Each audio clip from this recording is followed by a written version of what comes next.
La réforme du chômage. Regardons ça de plus près. Une réforme, c'est un changement. La réforme du chômage, c'est la loi du chômage qui a changé. Qu'est-ce qui change? Avant, le droit des allocations de chômage était illimité. Ça veut dire qu'une personne qui était au chômage pouvait rester très longtemps au chômage. Maintenant, le droit au chômage est limité dans le temps. Ça veut dire que ça s'arrête à une date. Combien de temps une personne peut rester au chômage? L'ONEM va regarder à la date du 30 juin 2025 la situation de la personne. Ça veut dire qu'il regarde depuis combien de temps la personne est au chômage et combien de temps elle a travaillé. Et avec ces informations, l'ONEM décide de la date de fin des allocations de chômage. Comment la personne connaît la date de fin de ses allocations de chômage? La personne va recevoir une lettre de l'ONEM, soit dans sa boîte aux lettres, soit par Internet dans My e-Box. Quand la personne va recevoir cette lettre?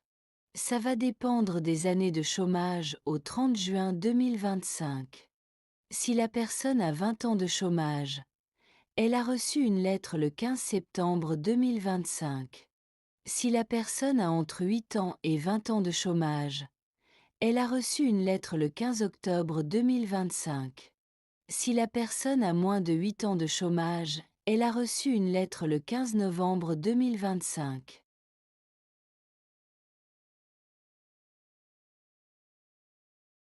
Sur la lettre, il y a la date de fin du chômage. Si la personne a 20 ans de chômage, elle ne va plus recevoir d'allocation à partir du 1er janvier 2026.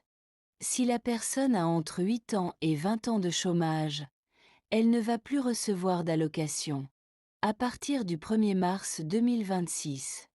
Si la personne a moins de 8 ans de chômage, elle ne va plus recevoir d'allocation à partir du 1er avril 2026.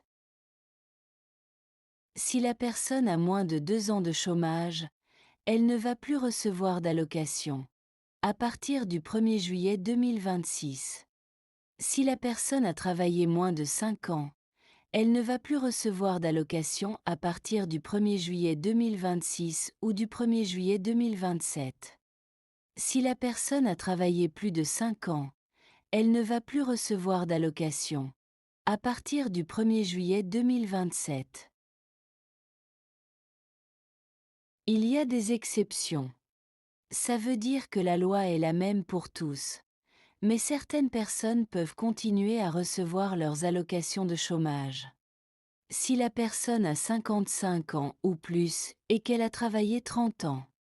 Les artistes, les infirmières et infirmiers, les pêcheurs, les personnes porteuses d'un handicap qui travaillent dans un atelier protégé.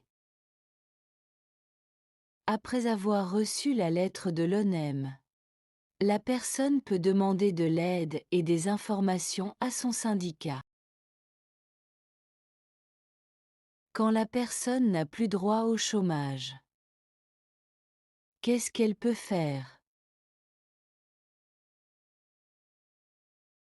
À la date d'exclusion du chômage, la personne peut demander un revenu d'intégration au CPAS. Un revenu d'intégration, c'est une aide financière. Ça veut dire que le CPAS peut aider la personne si elle n'a pas assez d'argent pour vivre. Mais il y a des conditions. Ça veut dire que le CPAS regarde d'abord la situation de la personne pour voir si elle peut avoir le revenu. Où se trouve la date de fin des allocations de chômage? La date de fin des allocations de chômage est sur la lettre de l'ONEM que la personne a reçue. Pour demander une aide au CPAS, la personne doit préparer un dossier.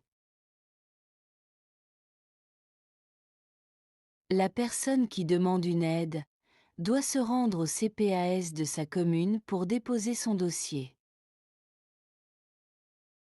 Quels sont les documents que la personne doit préparer? La carte d'identité. La lettre de l'ONEM. Une composition de ménage. Le bail. Une attestation de chômage. Les extraits de compte bancaire. Les factures de gaz, d'électricité, d'eau. Les dettes, ça veut dire les crédits.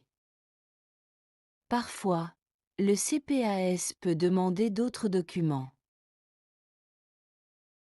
Et après, qu'est-ce qu'il se passe? Le CPAS va faire une enquête sociale. Ça veut dire qu'il va vérifier tout le dossier de la personne. Et il va faire une visite au domicile. Ça veut dire une visite à la maison de la personne. Après l'enquête sociale, le CPAS donne le résultat à la personne. Soit la demande est acceptée, soit la demande est refusée. Si la demande est refusée et que la personne n'est pas d'accord, elle peut faire un recours. Ça veut dire que la personne demande de revoir son dossier.